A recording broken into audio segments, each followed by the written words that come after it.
আরে বাবা, আর কত দোকান থেকে অর্ডার করে খাবে দেখি, শোনো তো, ঘরের মধ্যে তৈরি করলেই তো হয়ে যায় ঝটপট, দোকানের মতো স্বাদ হয় না। দেখো এই রেসিপিটা ঝটপট করে দেখো আর তৈরি করে নাও তো দেখি। এর জন্য ময়দাটাকে তো মেখে নিতেই হবে, আর চিকেন কুচিগুলোর মধ্যে একটু টক দই, লঙ্কার গুঁড়ো, জিরের গুঁড়ো, ধনের গুঁড়ো, আদা রসুনের পেস্ট, সামান্য লবণ দিয়ে ভালো করে সুন্দর করে মাখিয়ে রেখে দেবো আধা ঘন্টা। এরপরে দেখো এই ময়দাটাকে খুব সুন্দর করে কচলে কচলে মাখতে হবে, মেখে তারপরে দেখো আমি গোল গোল করে এখানে কোনো শেপ দিয়ে নিচ্ছি, মানে এখানে বেলে নিচ্ছি আমি।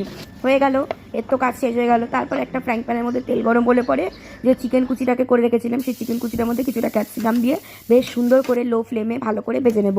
তারপরে দেখো এই যে এখানে যে পরোটা যে লেচিটা করে রেখেছিলাম, এই পরোটা লেচিটাকে তেলের মধ্যে ভালো করে উল্টে পাল্টে লাল লাল করে ভেজে নেব। তারপরে এগুলোকে সুন্দর করে সাজিয়ে দেবো, চিকেনটাকে দেবো, শসা দেবো, পেঁয়াজ দেবো, টমেটম দেবো, এখানে মেয়োনিজ দেবো, একটু বিট লবণ দেবো।